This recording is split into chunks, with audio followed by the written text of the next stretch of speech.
Go. Ready, set, go. Go. Go. Hi guys, ako si Kuya Jalil guys. Unsa man? Asa ganito? Nag-ato ko sa takpayan. Open ko ta ko tatay. Oh. Nag-help ka katatay? Yeah, nag-help ko tatay. Tambal sa baka. Tara baka. Oh, tara baka. Oh, nag-play ko taking tamang guys. Picture. 1, 2, 3. Small book.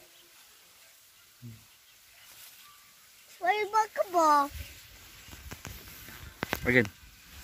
Guys. Hi guys. Small book. Small book. Ikaw na ba? Small ba? Hi guys. Hi guys. Small. Tama na. Tama. Yeah. Okay, sige ako underground house. Underground house ni mo? Yeah. Sada dili. Okay. Guys, bye. Bye guys. Okay. What's up mga kalabstak? Andito tayo sa isang case kung saan tayo maglalabads ng isang baka. So ito yung gamit natin galing pa Australia itong mga kalabstak. Shout out kay Migs Sabala sa sponsor ng napakagandang knife. So ginagawa natin ay itong solusyon, bayabas solusyon yan guys.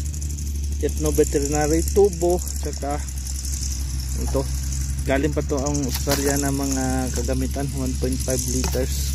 Saka dito mga livestock power to ng Ethno veterinary medicine. Yan, ginagamit natin yan dyan.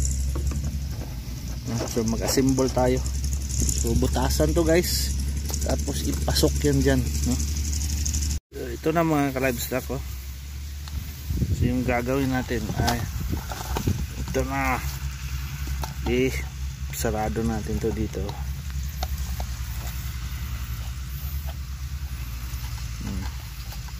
Tapos sunod natin gawin ay tabasin dito yan guys, tabasin yan dyan. So yan na guys. Salamat nga pala Miggy Boy, salamat Miggy Boy sa knife.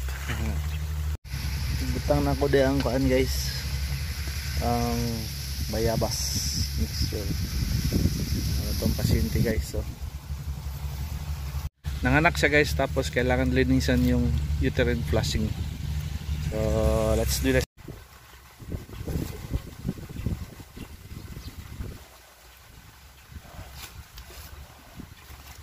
Dugangan dok.